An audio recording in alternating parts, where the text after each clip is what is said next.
Welcome to the Joyful Mate podcast. Join your joyful journey mentor, Anthony Hartcher, as we explore the path to inner joy and fulfillment. Each episode we dive into the science of happiness, share personal insights, and invite you to be part of this interactive book writing adventure. You'll hear from experts in the field of joy, happiness, and fulfillment who will share their wisdom and experiences. Let's embark on this journey together. Let's make happiness part of your everyday. Welcome on the Joyful Mate podcast. How are you doing, Katrina? I'm terrific, thank you. So great to have you on, particularly of your area of expertise, which we'll get into shortly. I haven't had anyone as qualified in this area as you, so really look forward to you sharing with the listener how you've arrived at what you're doing today. Well, I certainly didn't wake up thinking that I would be doing what I'm doing. And thank you for asking that. And I love listening to your podcast. I listen to them when I drive home every evening. So I was extremely honored and a little bit like, what are you doing asking me when you asked me? I am not going to tell a long story, but I think I was reflecting on this before today. And it really starts with, I think that who I am today starts with the beginning, and it's really essential to my current identity and values. I think as I look back now, which is one of the gifts we get as you get older, isn't it? That you can look back and piece the puzzle together. I was actually born to migrant parents. I was the first person in our family born in Australia, and that really probably set me off on the journey that I'm on. So my mum and dad moved here from Finland, and I was lucky enough to be born here. And I'm not going to go through many decades of life experience. But I never thought that I'd be a person who went to university necessarily. I never imagined I'd be a lawyer. I didn't necessarily think I wouldn't, but it wasn't the world that I was brought up in. I didn't, I had a beautiful, hardworking, working class family, went to the local public school, just had a really happy, breezy childhood. And that wasn't my world. And in fact, what did happen though was,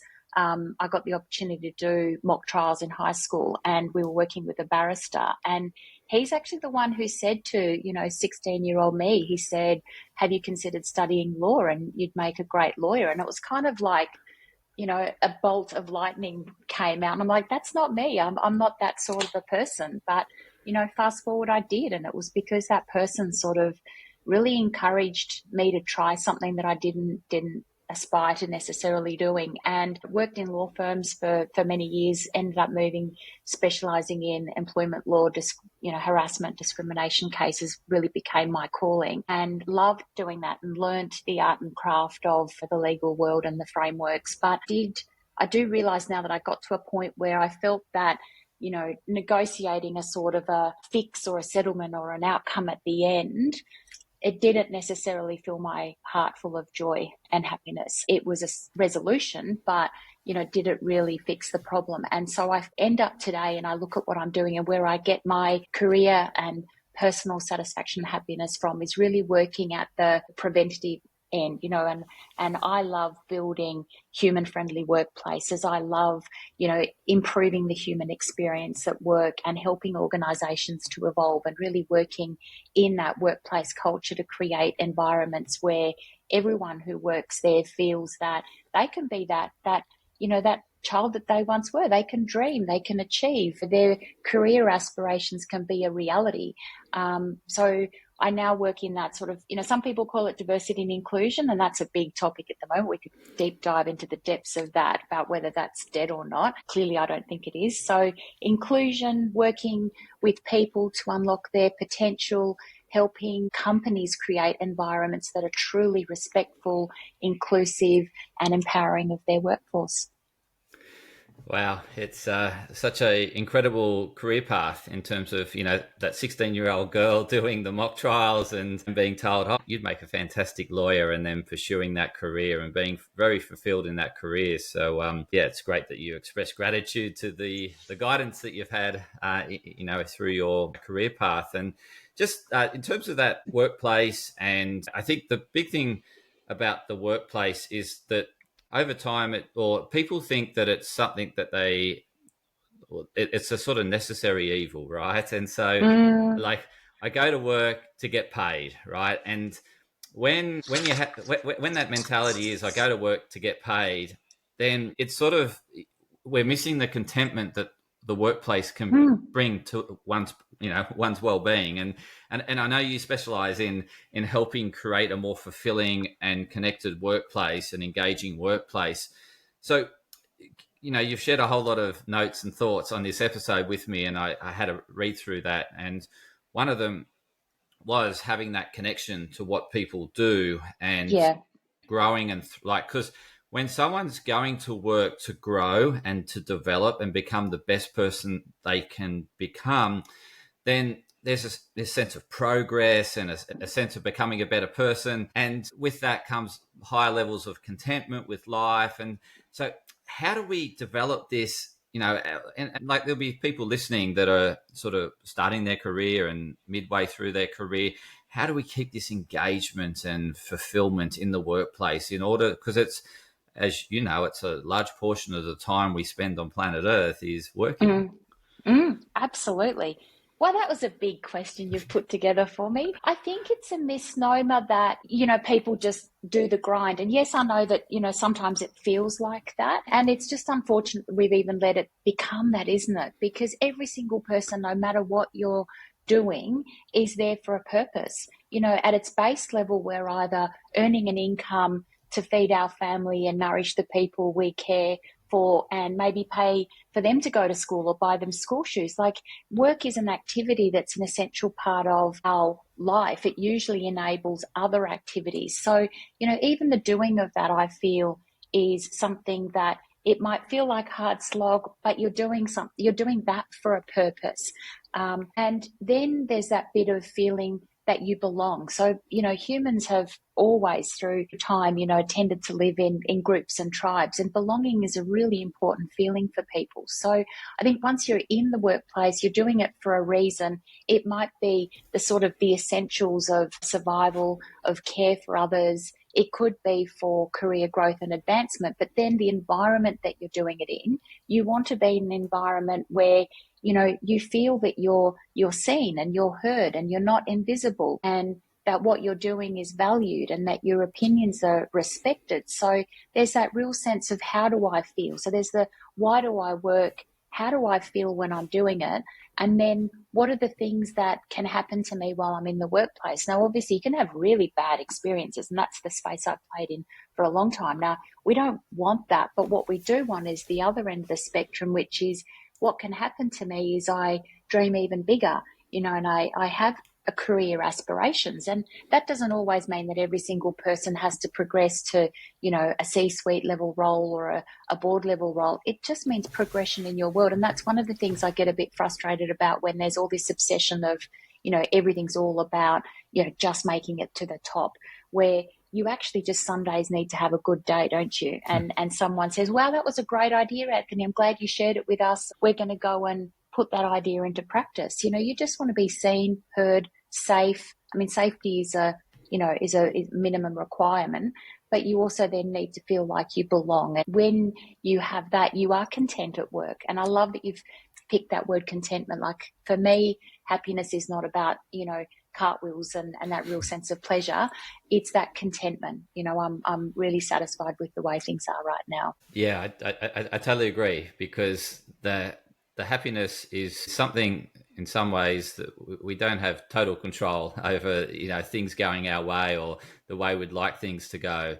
And we can do more about our contentment, which you've just shared, in terms of, being like, well, there's a two-way tangle here, right? You've got the employer and the employee, and it's, it's working together and creating a workplace that's, win-win, essentially. The one thing you mentioned, a couple of things that you really mentioned, was the why. So being connected, why work? And I think that can be like, initially people know when they start a career or start with an employer that this is why I'm doing it. It's aligned to these values, and I can, it's important to me, this job.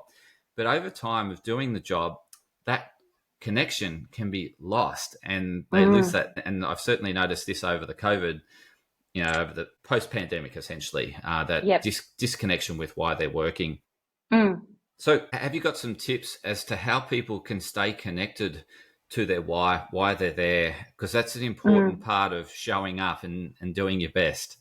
I mean, you can get into values work, and there's so many sources on the internet of places. If you Google, find my values, you'll get a million resources. So you could start with knowing your personal values. I think there's this other lovely concept called flow, and it's that moment where, you're doing something and you're so into it, you don't even notice that you're doing it because you are in the flow. And I really find that talks a lot to that work contentment and helping you to figure out when you're doing something that you are really getting that sense of satisfaction from. Like when you're doing it, it doesn't even feel like you're working. Now that mightn't be a constant, again, like you said too. It's not like a state of being that you're always there, or you might be sort of like, a bit disconnected, but you tend to hit it in peaks and troughs. And when you hit that point, you go, this is what I'm meant to be doing. I've found my flow. I'm satisfied. I'm content. I'm using my skills. So it's something that you're doing internally. You're driven to do it, but externally, you're also getting that. I think that environment within which to do it that then is giving you the feedback that it's also being valued and respected. So I think it is a two-way flow, but it comes from that internal driver and understanding. I'm doing something that is valued and purposeful. Yeah, I think you touched on a really good point there about the peaks and troughs, because this is another thing that we set ourselves up with unrealistic expectations of life, thinking that it's just linear. It should be linear. Life is linear. And I think when you realize that it flows, like it ebbs and flows, it's ups and downs, and that is life, then we're going to have not so great days, but realizing that's part of life's journey. And like, so I think that's a really good point that you touched on, is that there is peaks and troughs, and that it's not a linear trajectory upwards every day. And then you have to have your strategies for what you do in those moments, and it's not always about being in group. Well, it depends where you get your energy from, I guess, doesn't it? But, like for me, that's about being back in nature. And that's very much a part of my, Finnish cultural heritage. But, I need to go bushwalking. I need to be on a mountain. I need to walk up a hill and walk back down it, or preferably ski back down it.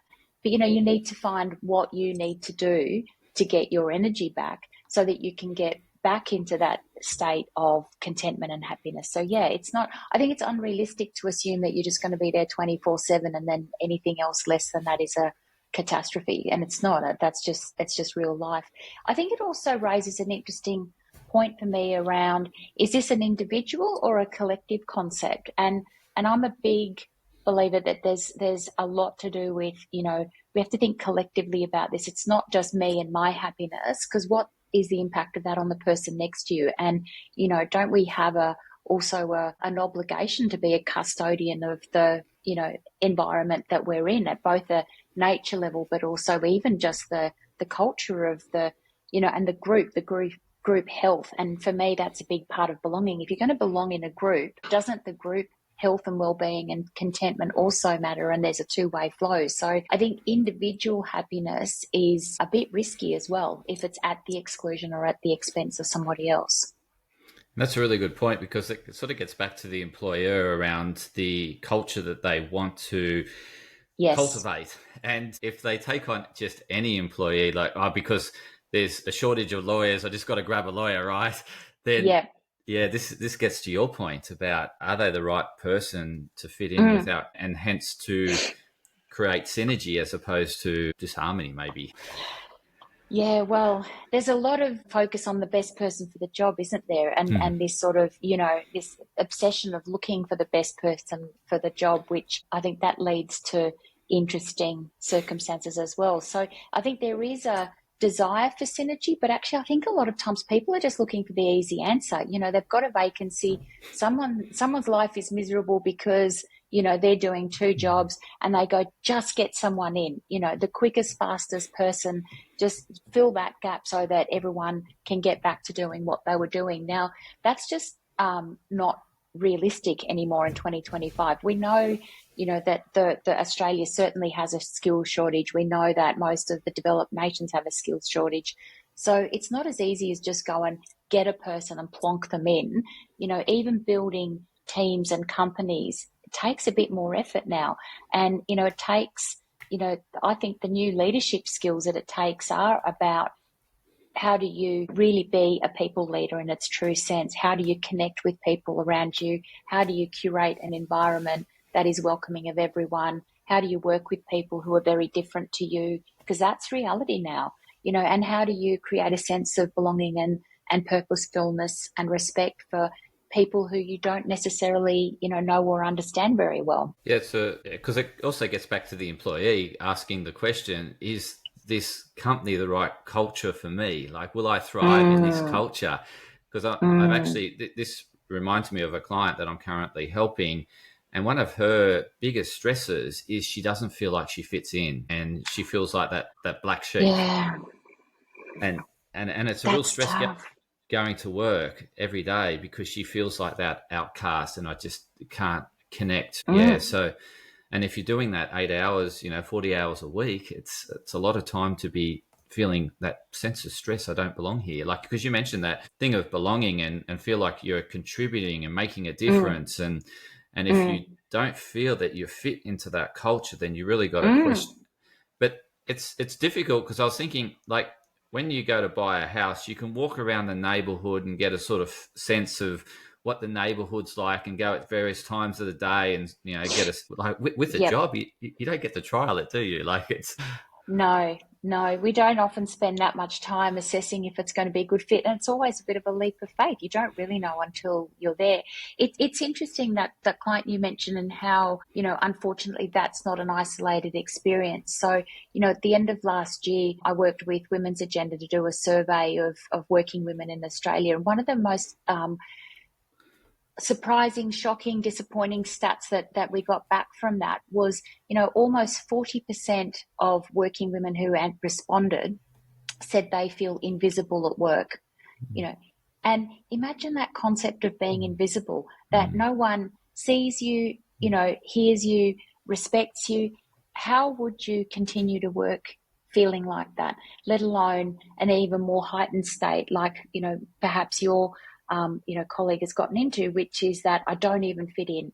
And that's not a way that you're going to be sustained in that environment. So, then unfortunately most people, they leave. But then at what point does the company need to go, perhaps it was not always them, perhaps it was us. What do we need to do differently? Because that form of behaviour is not sustainable for organisations too. There's a point at which they need to go, what is it about our culture that is not inclusive of a bigger type of person, of a style? And very often, unfortunately, people either just fly below the radar and they don't feel valued because there's a dominant sort of a personality, that gets ahead, or a lot of people start just compromising some of their values and who they are to fit in, and they make trade-offs. So, they might act boisterous, or they might go to the pub with the fellas, because that's what you do to get ahead. They might, behave differently just in order to fit in. And that then you end up in a position where you go, this isn't the real me. So you still have this cognitive dissonance eventually where you go,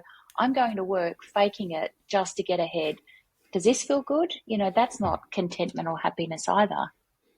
Yeah, so it's a really interesting point because that first, the concept that you shared about, not being seen or not being heard and just feel like I'm nothing. And therefore there's a total disconnection that they've got no sense of belonging, connectedness to the work they're doing, which they're doing, for a long period of time every day. And it, for me, like, how does someone start becoming more visible? Like, have you got some pointers as to how they can become, because I see the consequences of women not speaking up. Their thyroid essentially shuts down. And when the thyroid shuts down, metabolism shuts down and they start to gain weight. And then they get discontent with their body and disconnected with their body because they're gaining weight. And it's simply because they're not being heard, whether it be in their personal relationship or in the relationship with work. So how can women break this barrier? Cycle. Cycle, yeah. So the other interesting thing we learned from this was we asked women who do they tell about their aspirations and their career hopes and dreams. And almost half of all the women said they speak to their friends first. And then the next highest category was family. And then third on the list was their manager. You know, women have plenty of hopes and dreams. They've got big aspirations. They've got career plans. The women that we spoke to, they had 2, 5 and 10-year plans. So this isn't a matter that women don't know what they want to do, but it's who are you having a conversation with about this? And then the sense of frustration that it's not going anywhere and not being heard. My first question that I always like to ask when I try and figure out what's going on is, why don't you feel comfortable telling someone at work? You know, why? That will tell me something about the workplace culture. Unfortunately, or just naturally, lots of people will say it's not okay to articulate ambitions here. You get, you know, it's that tall poppy syndrome. It's, you know, ambition is a bad word for a woman to stand up and say, I really would like, you know, I see myself as being a director in 5 years' time. How am I going to get there? They go, who does she think she is? So there are many, many workplace cultures where it is not okay to speak up about your career aspirations, or you'll get shut down. And that is an awful feeling when you get minimized and told, you know, you're not good enough, or you're not going to make it, or who do you think you're kidding? Or then you tell someone and they don't listen, or nothing happens. Then you go, well, I tried that. Katrina said, go and tell your manager what you want. And I tried that and nothing happened. And then you're completely disillusioned. You go, well, that didn't work. So we do need to start to have the conversations. We need to normalize talking about our career aspirations. But the other side of the coin is, you know, and this is where it's never a one-way street, isn't it? It's not just fix the women. We've got to fix the other side, the listening. You know, we've got to have people leaders who are listening and acknowledging and taking the time to hear a person's aspirations, then going, how will we get there together? Now, we know that happens, but it doesn't happen for everyone in organisations. So, you know, it's quite a common feature of most bigger companies in particular. You have those rising stars, you know, all those people who you just know, they're on the radar, they're going to go get ahead. But if you're not one of them, you're just sitting there feeling invisible. So it's really speaking up and speaking to the right people and sharing your dreams and aspirations. And yeah. But I reckon then the person hearing that, they have a responsibility to listen too, don't they? It's that if someone's shared something with you, what is your responsibility now, you know, even just as a good human being, but particularly as a people leader, what do you do with that? You know, where do you take that information? You certainly don't laugh, you don't shut it down. You do something meaningful and constructive with it. And in actual fact, a really good leader would notice that there are people who aren't saying things like that. And you would create spaces where you encourage that conversation. And, you know, you would be like that barrister that tapped me on the head who was never saying anything. And you would say, hey, do you know, I reckon you've got heaps of potential. I reckon that, you know, you could do whatever you want to do in this company. What interests you? So if someone opens that gate, it's much easier to walk into rather than just start asking for something that feels like you're asking for a favor, or please, you know, give me cookie crumbs. Yeah, the other interesting thing is like what you raised before around the short-term focus versus the long-term focus, because career development is long-term, yet, you know, there's KPIs that they want the employee to meet, you know, immediately that day, that week, and they're all oriented around those short-term, and they're not allowing the space for the long-term, because we can do that another time when we're not so busy, and that never happens, right? I think you have just hit the nail on the head for so many problems. Absolutely. Like, this is long-term thinking. And I think we are so ingrained with short-term thinking in this country at the moment. I mean, absolutely. Most leadership KPIs, most company KPIs are set around 12-month marks. And then you see bonuses flow, promotions flow. Everything happens on 12-month cycles. What's that going to lead us to do?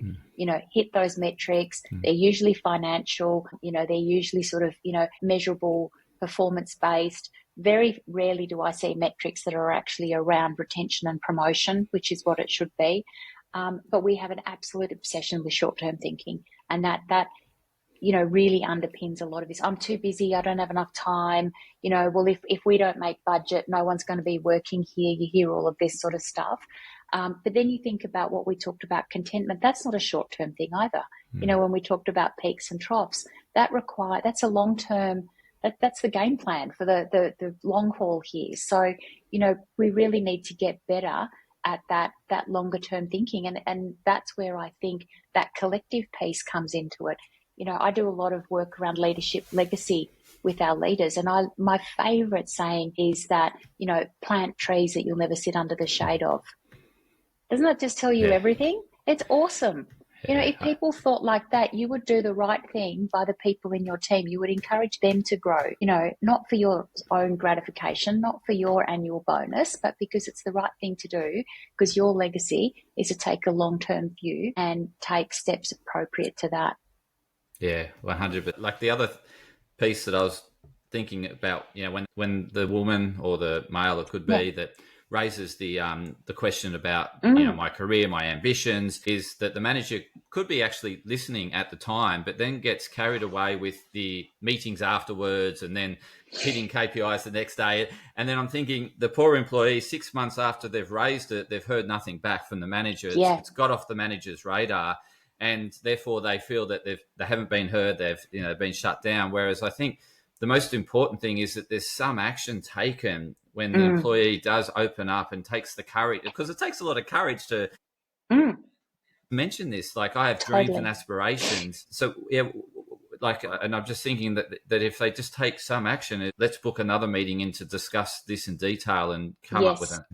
Because you're quite right. Even if you mention it once, again, that's not a short-term action either, isn't it?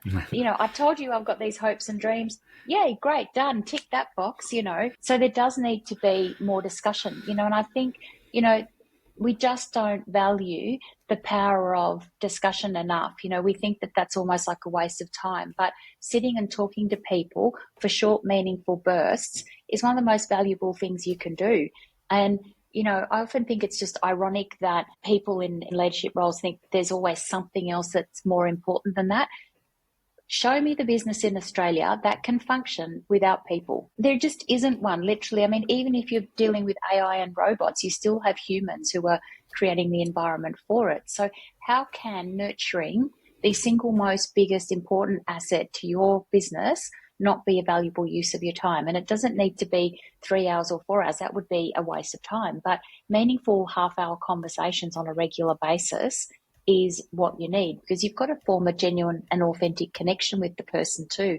And I think, very often these things are left to the annual performance review. I mean, what a, crazy idea that once a year you get 1 hour to talk about your career. That's it. Then we're done and dusted for another year. See me next year. That's not communication.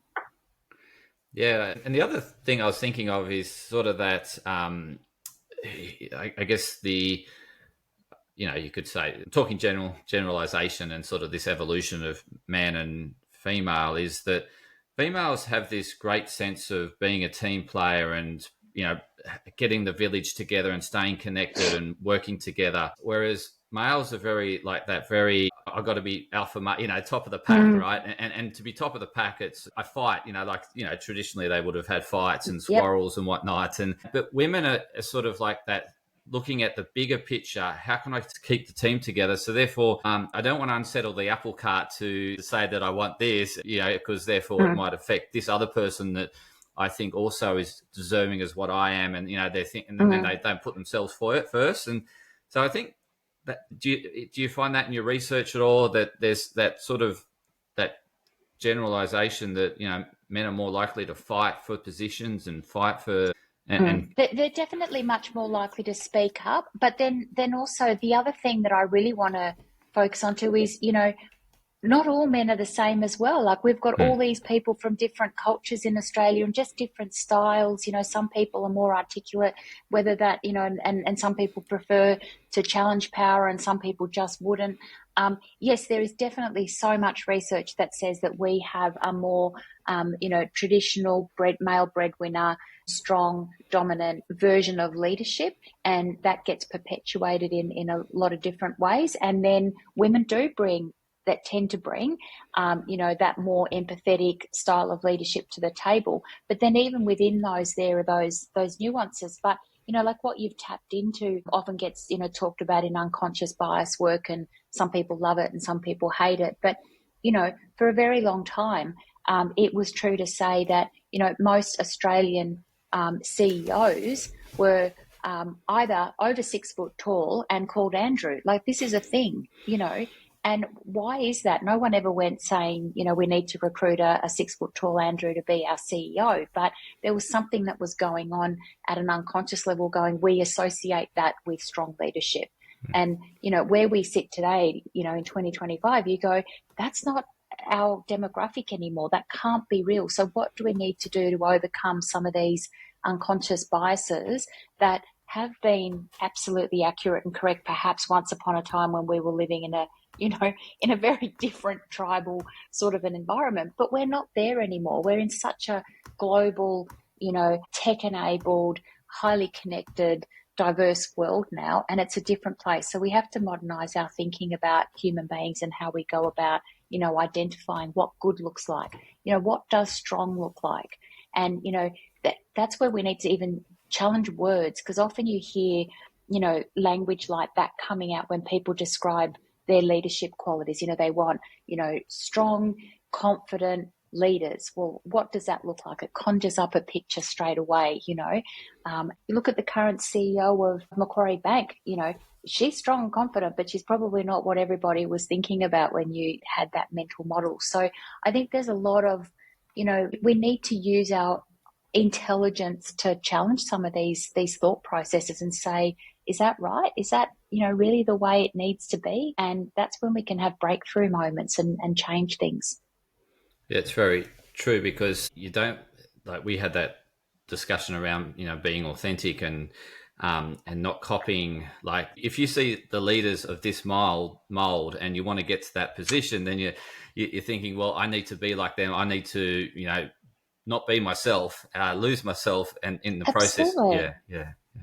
That's such a challenge too, because it feels really risky. If you're going to be, wildly different and not conform, that feels really risky. And then where we started in the beginning of the conversation, if your mission is to go to work, collect that salary, feed your children, take care of your loved ones, whatever that unit might look like, are you going to put yourself out on the ledge to be, yourself at work if that feels risky? Because the ultimate price people pay is that it might sacrifice their career. So then a lot of people spend time, particularly, in the earlier parts of their career, fitting in. English wasn't my first language, and I quickly figured out that I had to become the best at English, and I was the top of the class in the end. It's like, oh, this is what I've got to do to fit in.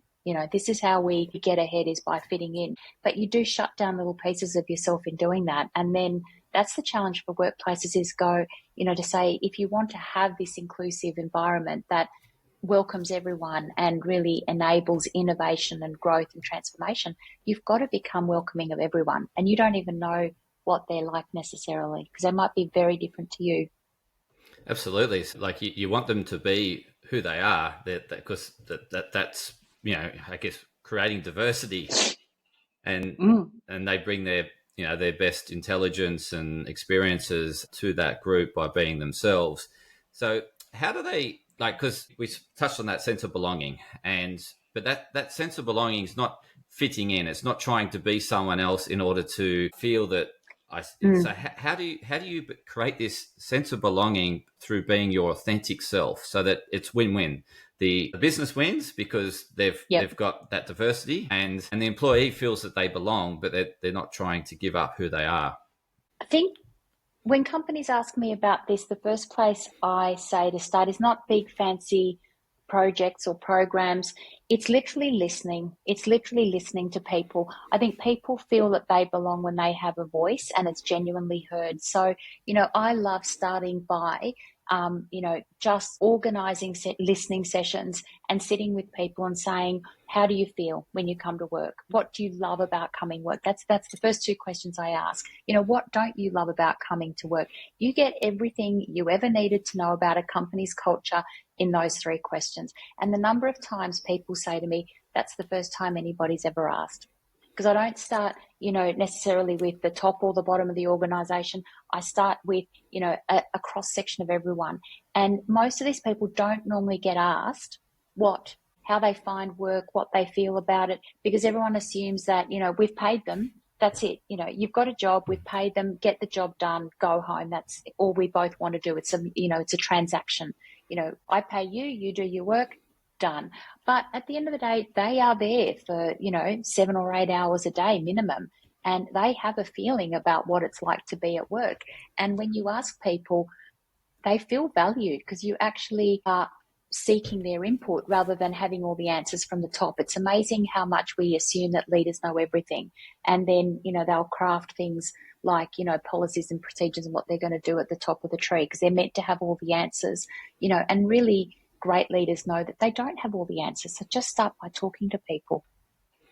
Yeah, you just brought up a thought to me. You mentioned that whole transactional relationship. I pay you to come to work, you come to work, get the work done, you go home, and that's that transactional thing. And I'm thinking that transactional thing, it sort of corresponds a bit to that, what happiness is. Like, it's sort of like, I had a great day at work, I hit these goals, and, I got a pat in the back, I feel happy. But then, we chatted about that more.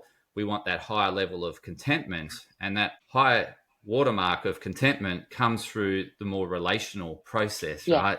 Yeah. So, and so it's really finding that balance between relational and transactional. And I think the transactional can get tied up too much into short-term thinking because the relationship is a long-term investment in terms of, as you said, spending time with the employee, understanding their needs, listening to them, and helping develop and nurture that employee is... And also because people want to learn, don't they? But we're curious. We're curious and we love learning and we want to grow. And in that job, most people want to feel that there is growth, whether it's just I learned a new skill or I got to work on something different today, or, I've met a new person and, it's the first person I've ever talked to who comes from Uganda and that was amazing. But we want new information and we want growth. You have an amazing opportunity for that in a workplace because it's not an environment that's curated by you. Like when you're at home in your family environment, that is exactly the environment that you've created. When you go to work, it is a place where you get to, do the thing that you're being paid to do, but you also have the opportunity to have new interactions. And so the benefit of those relationships that you mentioned as well is that, it can take you to new places, you can learn new things. And then for some people, they've got, really clear career aspirations, which is, and I want to advance and I want to do this and, I want to progress in my career to high levels, which is fantastic. But you need to feel as though all of that is possible. If you're in an environment where you don't see possibility, then what are you doing? You're just flatlining. You are literally back to transactional. You turn up, you do your thing. There's no possibilities. I'm not getting engagement. But those employees, we also know from, all the research, they just do the bare minimum. They start to retreat into themselves because it literally is a transaction. There are plenty of people who are working for $1, but they will just go, it's 9, I start work. It's not 5, I stop work. You are getting the like financial transaction that you're in. Whereas we know that employees who are really highly engaged, they are likely to give at least 30% more performance because they're in that flow. They're loving what they're doing. So they're working in their best possible state. It's not even a question. I'm just going to get the job done because I'm so engaged. And that's a win-win because that person is getting to feel like that in the workplace, and the company has a really truly engaged employee who feels valued, and they are more likely to work harder, try harder, and really progress their careers. Helping employees to feel like that at work has absolute benefits for everybody if you're trying to come at it from a commercial benefit point of view as well as a human point of view. Absolutely. And it's, as you said, it's really win-win because the employee wants to give more, but in return, they're getting more contentment with, that 9 to 5. Like there's more fulfillment in that 9 to 5 as opposed to I'm just coming to tick boxes and to get $1. Then that 8 hours is pretty much a write-off. It is sort of then my only contentment can come outside of the 9 to 5. And I think the ideal is what you mentioned is where they turn up, they're really engaged with what they do. They enjoy their work. It's, they can see meaning in it. And that way they love they love Monday through to Sunday as opposed to just Saturday and Sunday. Absolutely. And humans are living longer, so we actually have to think this stuff through, and I think it's changed what we see work as. It used to be very much, do this, it's very linear, your career, it's 20 years in one company, get a gold watch if you're lucky, retire, out. That model is gone. That model is, just done. We don't work like that. We don't aspire to things like that. Even I was reading this morning about, Gen Z micro retiring, and taking pauses, and they're already doing it, in their late 20s. So they are not going for, where's my job and I'm going to stick at it. It's about that quality of life. It's about the value, the satisfaction. Yes, they want to continue to learn and grow, but they also want, moments of well-being. They also want moments of fulfillment. And it's that holistic picture, it's all quadrants of my life in order and in balance. And that's, I think, what most humans would ideally love. Some are just, a little bit better at articulating it than others now.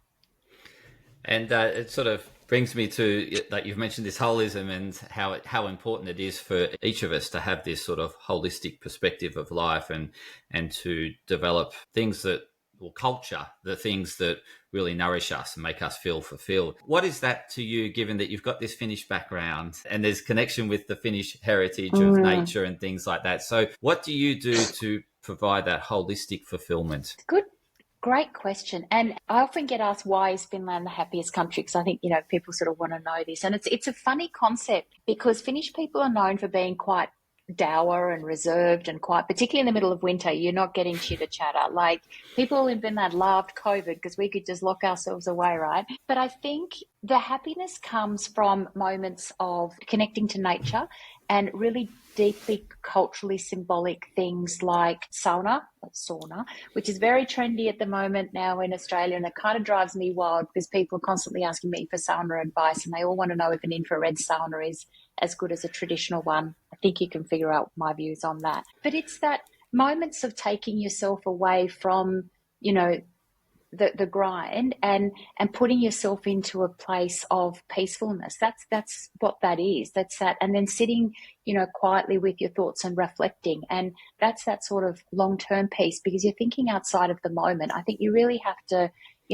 and we all get caught up in that instant messaging and emails and the ping and the stress and the rat race. But how can you get off it? Because that is unsustainable, and you would be able to coach me through the health impacts of that, that constant adrenaline spike. But you have to cut the adrenaline out at points in time and be peaceful and quiet. And that is happiness, is that sense of peacefulness and quiet, I think. Education is really important. I think that feeling that you can continue to learn and grow, like it does not matter, what age I am. That's a fundamental thing. I think if I was standing still in my career or life, that would be incredibly boring. So, you just have that thirst for knowledge and curiosity, and people will explore that in different ways, whether it's, new hobbies or reading things widely. But I think that inherent sense of equality is really important to me. It's probably how I ended up doing the work that I do. And that's certainly a part of, that social justice concept, I think, that drives, me from a cultural point of view. It's not okay if people are left behind. It's not okay if there are kids that think that they can't have dreams or that they can have a dream, but it's la la land and there's no hope of that turning into a possibility. Dreams should turn into possibilities and, possibilities can become opportunities. And I think we need to feel that all of that is true, and that drives us, and it certainly drives me. 100%. It's that sense of ultimately feeling connected with everyone and everything, and like as you mentioned at the start of the episode, connected with your why and purpose. Why are you going to work, and why is it important to you? So being really connected with that why. You mentioned the sense of belonging, so feeling that you're actually contributing to a much larger cause.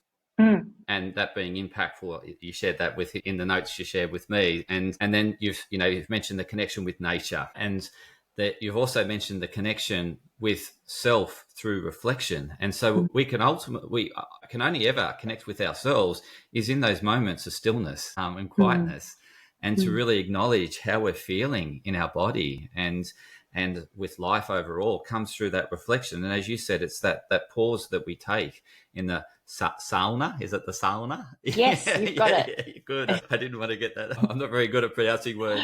So I think you've really brought this episode to a really nice finish in the sense of this holism, this sense of connectedness, and like connected with my work, connected with the employees I work with, connected with my manager, connected with who I am, my aspirations and dreams, connected with nature, and having that relational, very much that relation, and yes, we need that, also that element of transactional, because then we can see the impact that we're having, through I hit that milestone, I achieved that KPI, and, so we know we're making progress, we know we're growing. Yep. And that's that sense of connection with self. So, Katrina, is there any concluding words you'd like to share with the listeners before we wrap up? And also in those concluding words, please share how the listeners can connect with you if they're looking for, obviously you've got so much experience in the workplace and in creating a great culture and in making sure employees fit in and how employees can fit in. And so there's obviously listeners that are both employer and employees that really want to make this work, because this is a big part of our life. Yeah, absolutely. I think everyone has potential, and I always, question, can we both see it? And I bring the both into that equation, because you need both, the individual to feel it and dream it, and then be able to articulate it. But then the other people around them need to be able to see that as well, and then take on almost the custodianship and responsibility of what comes with that, of what are we going to do, and where do we go with that. And I think, both the people who are at work and workplaces, there's so much that can be done for us to improve those relationships. And imagine if we did have relationship-based workplaces truly, rather than transactional, what that would look like. I mean, if we could redesign work structures, that would be amazing. And for that reason, I often encourage people to, it's not one or the other. You can be the early career person and you can dream big. And, if you are more senior or more advanced in whether it's your wisdom or your life or your career, make that your leadership legacy, make that your personal legacy, to become the person that thinks of others and helps them to grow and uplifts others. And you will get a lot of personal satisfaction from that. So, it's not a one or the other. I think it's this way of thinking that everybody can embrace. I tend to focus on building sponsorship relationships. So probably one of the easiest ways of getting in touch with me is looking up Cultivate Sponsorship. And I chose the word cultivate because it connects back into trees and nature and what I love doing, which is cultivating those relationships. So that's probably the easiest way to get me, is to look up Cultivate Sponsorship, and you'll find me.